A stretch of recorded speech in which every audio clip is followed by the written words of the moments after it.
ابو جہل کی بیٹی سے حضرت علی کی شادی کیوں ہوئی؟ ایک دن رسول اللہ صلی اللہ علیہ وسلم حضرت فاطمہ رضی اللہ تعالی عنہ کے گھر تشریف لائے۔ دیکھا کہ علی گھر میں موجود نہیں ہے۔ آپ صلی اللہ علیہ وسلم نے دریافت فرمایا کہ تمہارے شوہر؟ بسم اللہ الرحمن الرحیم۔ حضرت فاطمہ حضرت محمد مصطفیٰ صلی اللہ علیہ وسلم اور حضرت خدیجہ رضی اللہ تعالی عنہ کی بیٹی تھی۔ جناب نبی کریم صلی اللہ علیہ وسلم نے آپ کا نام فاطمہ رکھا۔ فاطمہ کے معنی ہے باز رہنے والی۔ حضرت فاطمہ رضی اللہ تعالی عنہ نے دنیا سے دل نہ لگایا، اس سے باز رہی اور عیش و عشرت کو بھٹکنے نہ دیا۔ حضرت فاطمہ رضی اللہ تعالی عنہ کی عمر ابھی 9 سال ہی تھی کہ آپ رضی اللہ تعالی عنہ کی ماں حضرت خدیجہ رضی اللہ تعالی عنہ وفات پا گئیں۔ پھر آپ کی تربیت حضرت ام سلمہ رضی اللہ تعالی عنہ نے کی۔ حضرت ام سلمہ رضی اللہ تعالی عنہ نے فرمایا کہ حضرت فاطمہ کو میرے سپرد کیا گیا، میں نے انہیں ادب سکھانا چاہا، مگر خدا کی قسم فاطمہ تو مجھ سے بھی زیادہ مؤدب تھی اور تمام باتیں مجھ سے بہتر جانتی تھی۔ پھر جب آپ رضی اللہ تعالی عنہ کی عمر شادی کو پہنچ گئی تو آپ کا نکاح حضرت علی رضی اللہ تعالی عنہ سے کرایا گیا، جو حضور صلی اللہ علیہ وسلم کے چچا زاد تھے۔ حضور پاک صلی اللہ علیہ وسلم کو حضرت علی اور فاطمہ بہت محبوب تھے۔ حضرت عائشہ صدیقہ رضی اللہ تعالی عنہ بیان کرتی ہیں کہ حضور پاک صلی اللہ علیہ وسلم صبح کے وقت اس حال میں باہر تشریف لائے کہ آپ صلی اللہ علیہ وسلم نے ایک چادر اوڑھ رکھی تھی جس سے سیاہ اون سے کجاؤں کے نقش بنے ہوئے تھے۔ حضرت حسن رضی اللہ تعالی عنہ آئے تو آپ صلی اللہ علیہ وسلم نے انہیں اس چادر میں داخل فرما لیا۔ پھر حضرت حسین رضی اللہ تعالی عنہ آئے اور ان کے ساتھ چادر میں داخل ہو گئے۔ پھر سیدہ فاطمہ رضی اللہ تعالی عنہ آئی تو آپ صلی اللہ علیہ وسلم نے انہیں بھی چادر میں داخل فرما لیا۔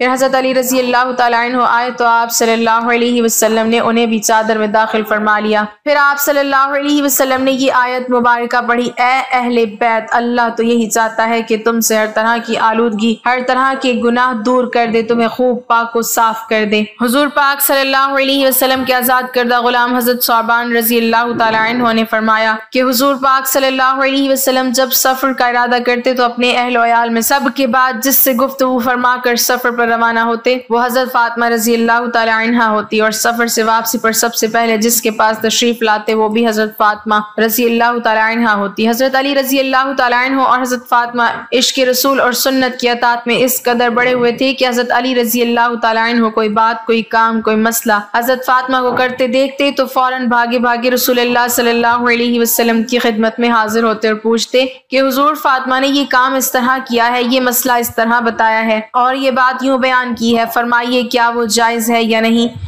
اگر حضور صلی اللہ علیہ وسلم ہاں میں جواب ارشاد فرماتے تو وہ بھی اس پر عمل کرنے لگتے، اور اگر حضور صلی اللہ علیہ وسلم نہیں کہتے تو فوراً جا کر سیدہ فاطمہ رضی اللہ تعالی عنہ کو مطلع کرتے کہ حضور صلی اللہ علیہ وسلم تو اس سے منع فرماتے ہیں۔ اسی طرح اگر حضرت فاطمہ رضی اللہ تعالی عنہ حضرت علی کا عمل دیکھتی اور انہیں شک گزرتا کہ رسول اللہ صلی اللہ علیہ وسلم نے اس کی اجازت دی ہے یا نہیں تو وہ حضرت صلی اللہ علیہ وسلم سے دریافت کرتی، اور جب اطمینان ہو جاتا تو پھر خود بھی اس پر عامل ہو جاتی۔ حضور صلی اللہ علیہ وسلم کو ایک دن کسی نے حضرت علی کے بارے میں آ کر خبر دی کہ ابو جہل کی جو بیٹی مسلمان ہو گئی تھی اور مدینہ منورہ ہجرت کر کے آ گئی تھی، مسلمان نوجوان لڑکی تھی۔ خبر مشہور ہوئی کہ حضرت علی رضی اللہ تعالی عنہ اس سے نکاح کرنا چاہتے ہیں۔ حضرت فاطمہ رضی اللہ تعالی عنہ تک جب خبر پہنچی تو وہ پریشان ہوئی۔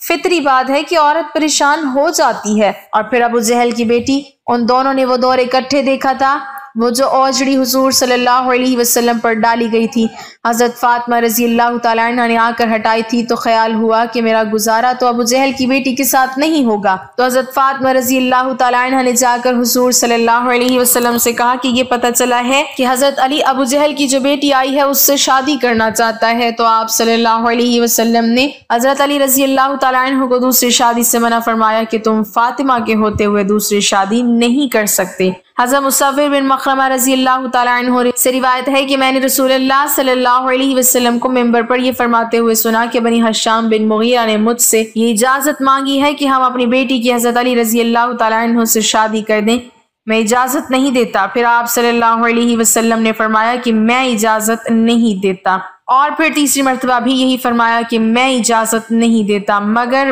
ہاں علی رضی اللہ تعالیٰ عنہ میری بیٹی کو طلاق دے دے اور ان کی بیٹی سے بیاہ کر لے تو اسے اختیار ہے، کیونکہ فاطمہ رضی اللہ تعالیٰ عنہ میرے کلیجے کا ایک ٹکڑا ہے، جو برائی اسے پہنچتی ہے وہ مجھے پہنچتی ہے، اور جو ایزا اسے پہنچتی ہے وہ مجھے پہنچتی ہے۔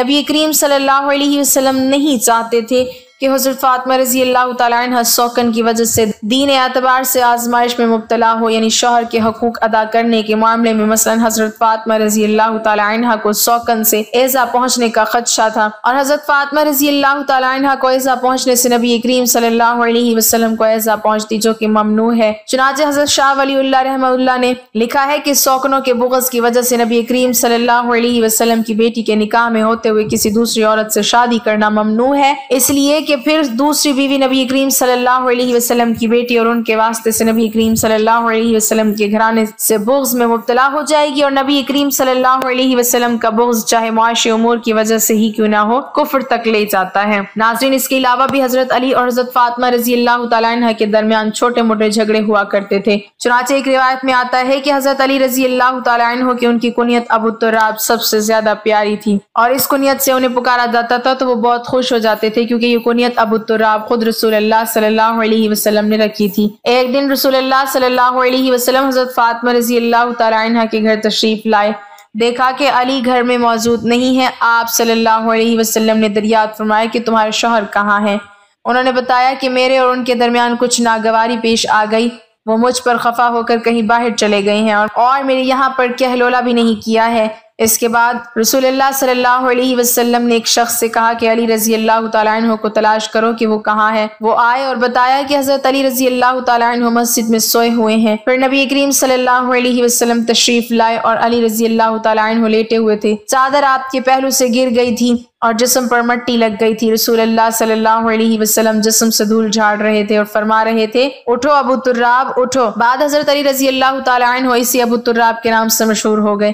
روایات میں آتا ہے کہ پھر حضرت علی رضی اللہ تعالیٰ عنہ کو اپنے گھر لے گئے اور حضرت علی اور حضرت فاطمہ رضی اللہ تعالیٰ عنہ کی صلح کرا دی۔ بخاری شریف کی روایت ہے، حضور صلی اللہ علیہ وسلم بیمار ہیں، بیٹی پتہ لینے آئی ہے۔ اس وقت تک باقی تینوں فوت ہو چکی تھی۔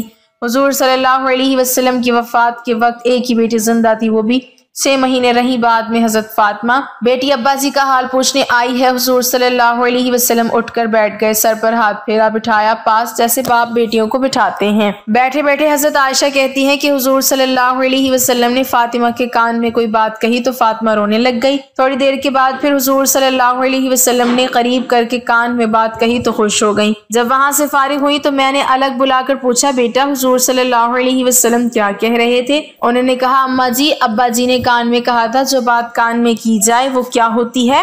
راز ہوتی ہے۔ حضور صلی اللہ علیہ وسلم کی وفات کے بعد کافی دن گزر گئے تو حضرت عائشہ رضی اللہ تعالیٰ عنہا نے پھر بلایا، میں تمہیں ماں ہونے کا واسطہ دیتی ہوں، بتاؤ حضور صلی اللہ علیہ وسلم نے کیا کہا تھا؟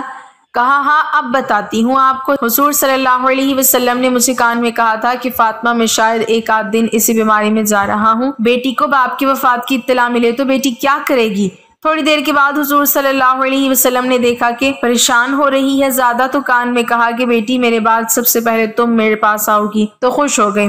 حضور صلی اللہ علیہ وسلم نے اپنی وفات کی خبر دی ہے تو بیٹی رونے لگ گئی ہے، اور بیٹی کو اس کی وفات کی خبر دی تو وہ خوش ہو گئی ہے۔ یہ باپ بیٹی کا معاملہ تھا۔ ام المومنین حضرت عائشہ صدیقہ رضی اللہ تعالیٰ عنہ فرماتی ہیں، سیدہ فاطمہ رضی اللہ تعالیٰ عنہ جب حضور نبی اکرم صلی اللہ علیہ وسلم کی خدمت میں حاضر ہوتی تو حضور نبی اکرم صلی اللہ علیہ وسلم کھڑے ہو کر ان کا استقبال فرماتے، انہیں بوسہ دیتے، خوش آمدید کہتے اور ان کا ہاتھ پکڑ کر اپنی نشست پر بٹھا لیتے۔ اور جب آپ صلی اللہ علیہ وسلم سیدہ فاطمہ رضی اللہ تعالیٰ عنہ کے ہاں رونق افروز ہوتے تو سیدہ فاطمہ رضی اللہ تعالیٰ عنہ بھی آپ صلی اللہ علیہ وسلم کے استقبال کے لیے کھڑی ہو جاتی اور آپ صلی اللہ علیہ وسلم کے دست اقدس کو بوسہ دیتی۔ ام المومنین حضرت عائشہ صدیقہ رضی اللہ تعالیٰ عنہ فرماتی ہیں کہ حضرت فاطمہ الزہرا رضی اللہ تعالیٰ عنہ تشریف لائیں اور ان کا چلنا ہو بہو حضور نبی اکرم صلی اللہ علیہ وسلم کے چلنے جیسا تھا۔ بس آپ صلی اللہ علیہ وسلم نے اپنی لخت جگر کو خوش آمدید کہا اور اپنے دائیں یا بائیں جانب بٹھا لیا، پھر چپکے سے ان سے کوئی بات کہی تو وہ رونے لگی، تو میں نے ان سے پوچھا آپ کیوں رو رہی ہیں؟ پھر آپ صلی اللہ علیہ وسلم نے ان سے کوئی بات چپکے سے کہی تو وہ ہنس پڑی۔ بس میں نے کہا کہ آج کی طرح میں نے خوشی کو غم کے اتنے نزدیک کبھی نہیں دیکھا۔ میں نے ان سے پوچھا آپ سے حضور نبی اکرم صلی اللہ علیہ وسلم نے کیا فرمایا تھا؟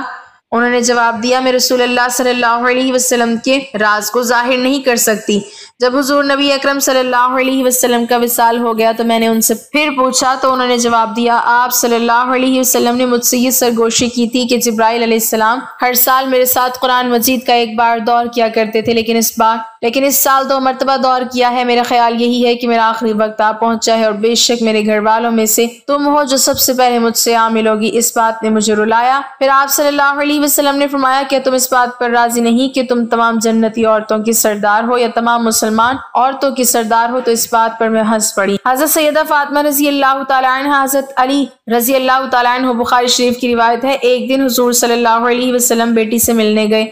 علی گھر پر نہیں تھے، پوچھا تمہارا خاوند کدھر ہے؟ یا رسول اللہ کوئی جھگڑا ہو گیا تھا تو ناراض ہو کر چلے گئے ہیں، بس آپس میں کوئی معاملہ میاں بیوی کا ہو گیا، ہو جاتا ہے، فطری بات ہے۔ یا رسول اللہ کوئی جھگڑا ہو گیا تھا ہمارا تو وہ ناراض ہو کر چلے گئے ہیں، شاید مسجد میں سوئے ہوئے ہوں گے۔ حضور صلی اللہ علیہ وسلم گئے مسجد میں، حضرت علی مسجد میں سوئے ہوئے تھے، ننگی زمین پر سوئے ہوئے ہیں اور بدن پر مٹی لگی ہوئی ہے۔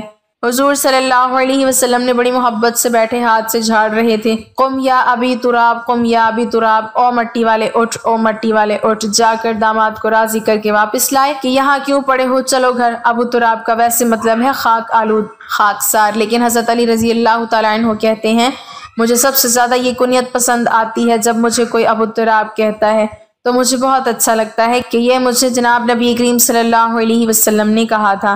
اللہ پاک ہمیں بہتر عمل کرنے کی توفیق عطا فرمائے اور ہمیں نیکوکاروں میں شامل کرے، آمین۔